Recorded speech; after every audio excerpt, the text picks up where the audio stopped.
Hello and welcome back to Retrograde. My name is Ivy, and in today's video we are doing the um, astrology for March. I don't know why that was so hard to say, but okay.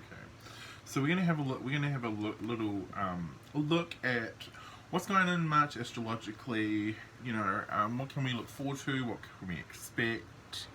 Um, and so we're just gonna get straight into it. So remembering that the 21st of February, Mercury came out of its retrograde cycle. It had been retrograding in Aquarius. It is now in the first week of March, still in its pre-shadow, so things are still going to be a little, hectic. Things are still going to be a little dicey for just for that first week of March while we come out of Mercury retrograde shadow, post-shadow, and then everything's going to be pretty okie dokie. March is actually a pretty quiet month, if I'm being honest. There's no retrogrades, there's no direct, there's no planets going direct. It's pretty quiet.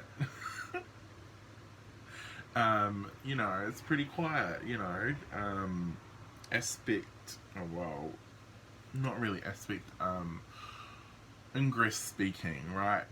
There is, a few planets going into different signs, but, it's mainly going to be about the lunations, to be honest. Looking at the aspects for March, yeah. Some of them are going to be pretty interesting. There's some aspects here where there's going to be a little bit of tension, but there's a lot of aspects here where there's a lot of positivity, there's a lot of luck, there's a lot of golden opportunities almost. And so I really do like that coming straight out of our first retrograde season, for the year, we get this month of, reaping the rewards from what we have learned during that first retrograde. And it's very, this very positive. That's very nice energy. We're also going to be under the influence coming into March, under the influence of that full moon energy in Virgo. Excuse me. The full moon in Virgo is on the 27th of February, so it's going to have that effect going into March, right? And it's going to be very very solid energy for us. I mean, it's going to really help us to plan things out. It's really going to help us to, get ourselves back on track, or allow us to make important changes, or it's just very positive, this full moon, right? That we're going to come into. The first ingress, happens on the 4th of March, where we get Mars going, it's leaving Taurus, it's going into Gemini. It's been in Taurus for 2 months, and now it's going into Gemini for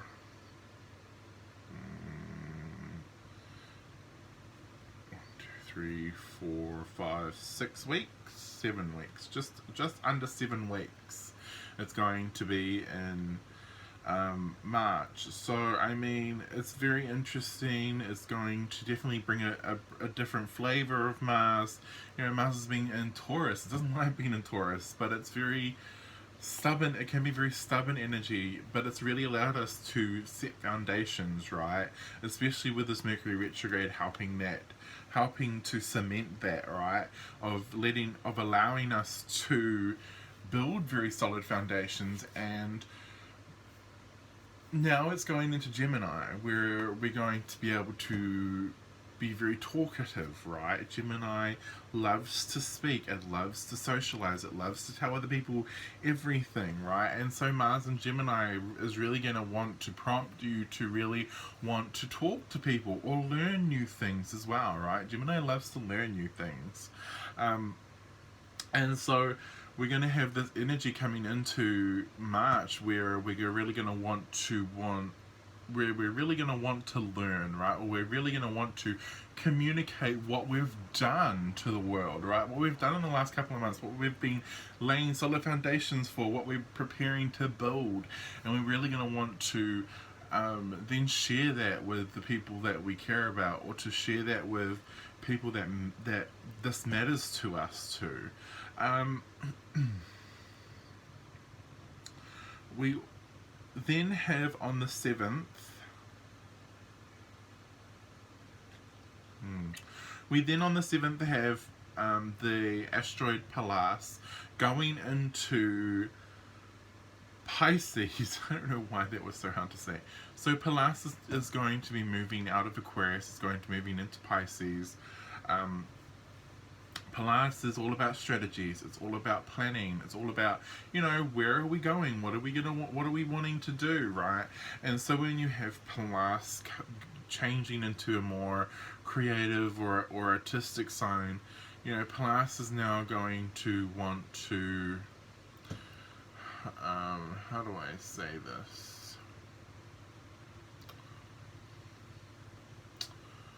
She's gonna struggle a little bit, right? Because Pallas is very much a sign that loves a lot of structure and loves a lot of order. It loves to it likes to structure everything. Pisces is very unstructured energy, right? It's mutable water. You don't structure mutable water. That's it's practically impossible. And so Pallas going into this is going to be a little bit of a little hectic, right? Pallas is going to be sitting there going, how do I what do I do? And Pallas is really going to have to learn to just kind of go with the flow with this energy. A lot of things happening that we just can't plan for, right? This is all about just having to just go with the flow. Like, you can't plan everything, and Pallas is going to have to sit there and go, right, so I can't plan anything. I can't plan, how do I explain this? Pallas is just sitting there and things are happening, and it's like, I didn't plan for this to happen, what am and it's going to get very frustrating and very confused, because things are going to happen that aren't planned, or things are going to happen that are unexpected as well. Pallas and Pisces is also great for creativity, though. I mean, especially structured creativity.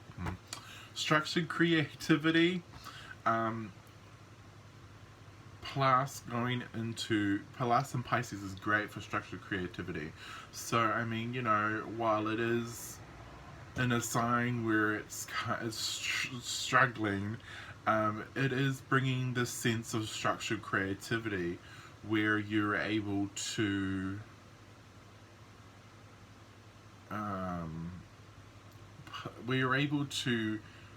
create in a more structured environment, or you're able to create in a place that's less chaotic almost. The next thing that's happening is the new moon in Pisces. So that's happening on the 13th. Yes, it is. Here it is. So the new moon in Pisces is happening at 23 degrees of Pisces. It's going to be, obviously it's in Pisces, so it's, collectively it's going to be 12th house energy. For those of you that don't know, 12th house energy is all about endings, right? It is the house of undoings. So it, as the last house, it undoes everything, so then we can begin again at the first house with Aries. And so this, this is all about a lot of subconscious things coming to the surface. You're going to be, you may want to feel like you need to escape from certain situations. You may find that you may have spiritual revelations at this time. Things may be very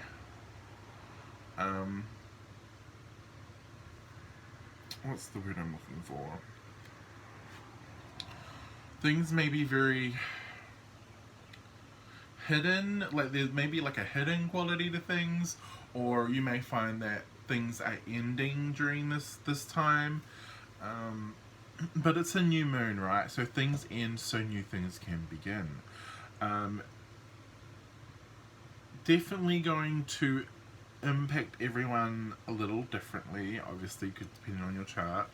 Um, but it is definitely just, look and see where 23 degrees of Pisces is in your chart, and this will really tell you where specifically this is going to interact and how it's going to perhaps play itself out for you as well. And so 20, this new moon in Pisces, it's not bad, to be honest. It is bringing endings for us, so that next month when we have the new moon in Aries, it starts a new beginning, a new chapter. Um,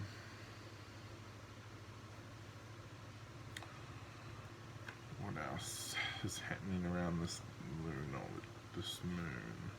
You may find that you may be very mm,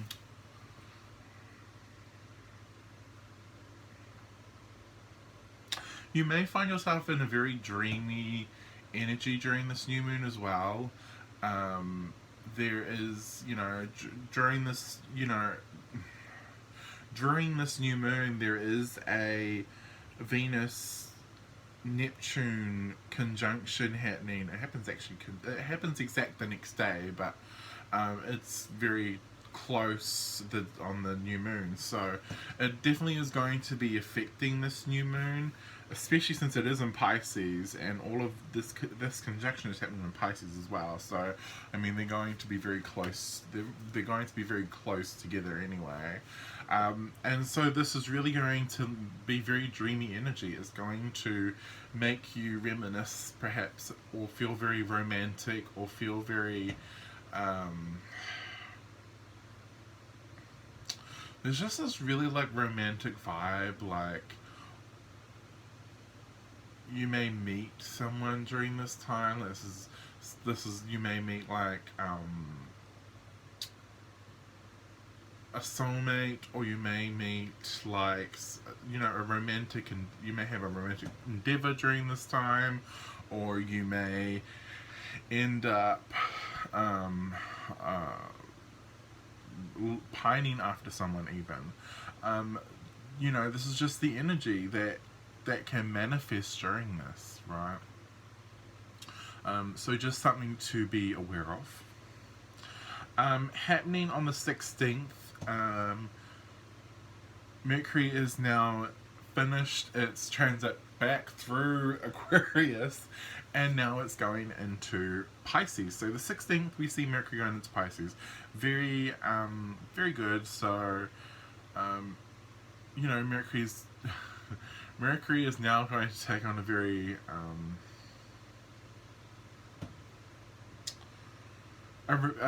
Mercury's now going to take a very creative vibe. It's going to, you're going to be wanting to perhaps, write. This is a great time to want to write stories or poetry, or I don't know, love ballads or love notes or songs, especially. Pisces is all about the songs. So you may find you wanting to write songs or lyrics, or you hearing a song, or perhaps someone sings to you. I don't know, just putting it out there. You may also find that with, there's a lot of creativity in this communication with Mercury in Pisces, because Mercury is communication, and so he's going to want to communicate creatively. He's going to want to be very romantic, because it is in Pisces, and Pisces is a very romantic sign. It's very deep, it's very emotional, right? You may also, it's also very emotional, so you may find you feeling the need to really speak about your emotions, or just kind of let it all out as well. The sun goes into Aries on the 20th, so we finally have our ingress from the sun in Pisces to the sun in Aries. So, this is pretty typical for us. The start of the new astrological new year as we start again with the sun in Aries. You will feel the change in energy from very romantic, very creative, very deep and emotional to Aries, who is, Aries is more light and springy, I want to say. Like, it's very like go, go, go, right? I find Aries really do just want to keep going. They don't stop. They're like Energizer buddies. Like, it's just go, go, go, go, go. Um, it's very, so you're definitely gonna feel the difference in energy from that deep kind of Pisces to this very energetic, like, let's go energy that Aries has. So it's going to be very interesting, this transition here. Following that, on the 22nd, Venus is then going to follow the sun into Aries.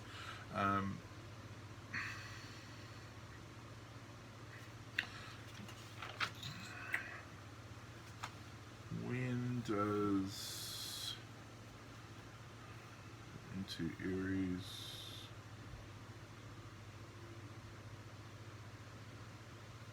Okay, on the 26th. Okay.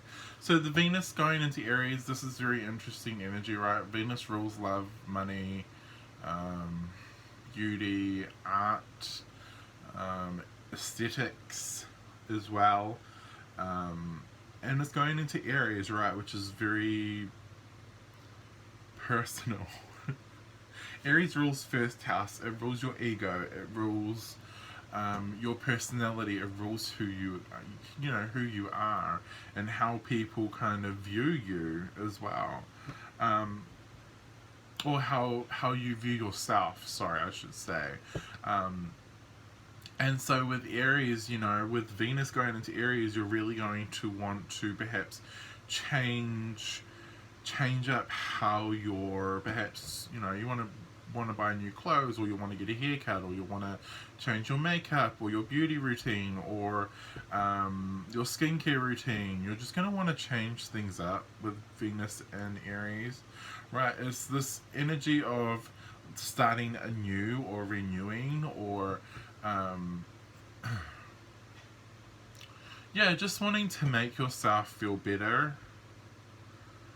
Also being very bold in love, right? Aries is very bold. They're just gonna go for it. They're just gonna go for it. Like, they act first and think later.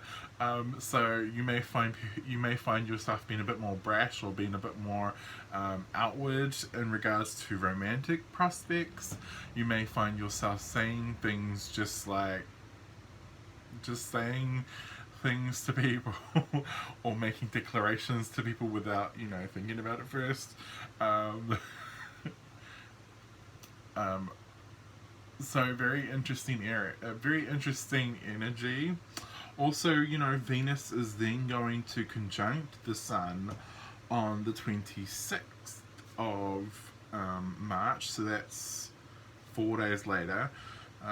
This is really going to be very spotlight energy on love, especially. The sun always spotlights whatever it's conjuncting, and so when it's conjuncting Venus, right, this is spotlighting your love and your romance and who you're perhaps dating, right? You're going to be looking at them going, is this something that I really want, right? Do I really want this person, or do I really want this dynamic I have in this relationship? It may prompt you to really think things through as well, as to whether or not you really want something, right?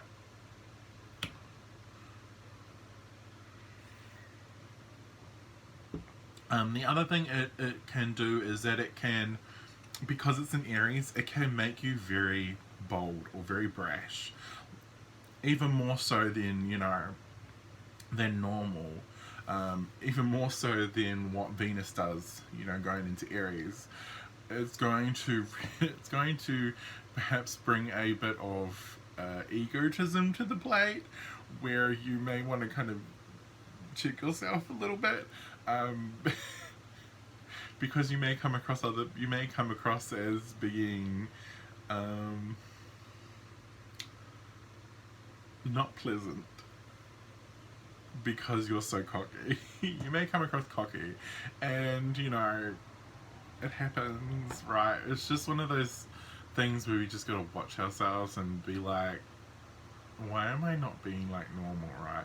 But it may also give you the you know, it may also give you the willpower and the strength to do things you normally wouldn't do that actually have very positive outcomes, right?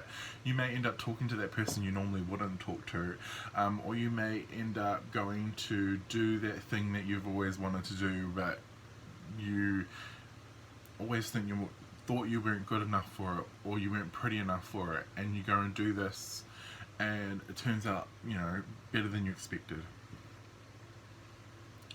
The last thing to talk about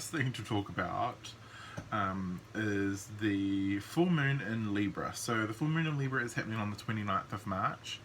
It's at 8 degrees of Libra. So once again, check your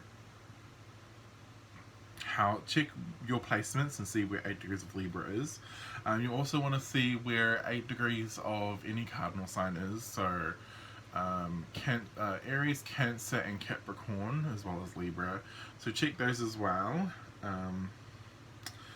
because it will be affecting cardinal signs as well.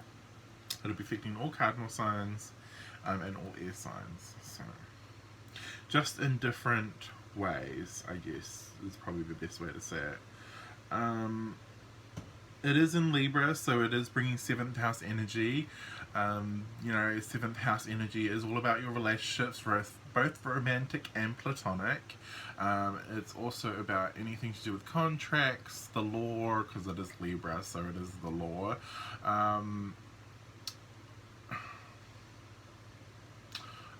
Any sort of like business dealings, as like business partnerships or anything like that, is 7th house, right? Anything happening else? On that day, we have, what is happening around there? Okay, so the sun is going to conjunct Chiron on that day as well. This is very, how to explain this? This is very healing energy. Chiron is all about, you know, Chiron's the wounded healer, right? Chiron likes to show us our wounds and allow us to heal them, right? It shows us what we need to heal, and it helps us to heal them as well. So with the sun spotlighting that, it really is bringing attention to what you've been missing, in regards to what you've been missing in regards to what needs to heal. Also happening is that Venus is also going to conjunct Chiron on that same day. So it is a very interesting day. The Sun and Venus are still kind of in that conjunction period as well. So not only do we have that bold brashness in regards to love and romance, we're also going to have a lot of healing, and we're also going to have a lot of healing energy to help us heal past relationship wounds, to help us heal a lot of like old karma we've brought from past lives, or from past relationships, or you know, whatever it is. It's really helping us to really heal that, to allow us to kind of move forward. Also happening is during that time is Mercury conjuncting Neptune. So that actually happens the next day, but it's going to be it's the next day, so it's pretty close during that time. So with Mercury conjuncting Neptune, you know, under the influence of this new moon, this is also going to bring communication, right? Communication from things that are hidden, communication from things that we, it's really kind of allowing us to communicate from past relationships that, or past, past situations or situationships even, that we need to heal from and let go and move on from. So it's very positive. This new moon is going to be very positive for us. It's really going to bring us a lot of that healing energy that we need to help us to move on, and to help us to heal, right? Heal from our relationship wounds, so that we don't bring that into current relationships, or to help bring it into relationships we may end up having later on down the track, right? For those of you that are single. So that is what I've got for March. Very interesting month. There's definitely there's more going on than kind of meets the eye, right? I kind of looked at this and I'm like, oh, March is really slow. And then as I start talking about it, I'm like, wow, March isn't really that slow, is it? It's got a lot going on. Um, so this is what I've got for March. I hope you guys really did enjoy this reading. I really do like doing these astrology, videos. Don't forget to give this video a like. Don't forget to subscribe. Also, don't forget to check me out on Instagram. I post there, well, I try and post there every day. I try and post there daily. Mercury Retrograde is a whole thing right now and I'm struggling, but we're getting there. So, I try and post there daily. Also, I post pick cards on my Instagram. That is where they are. I post pick cards on a Wednesday and a Saturday. So if you're interested in that, that is where they are. They're on Instagram. I will leave the link in the description below. But, that is all for now, and I hope to see you all in the next video.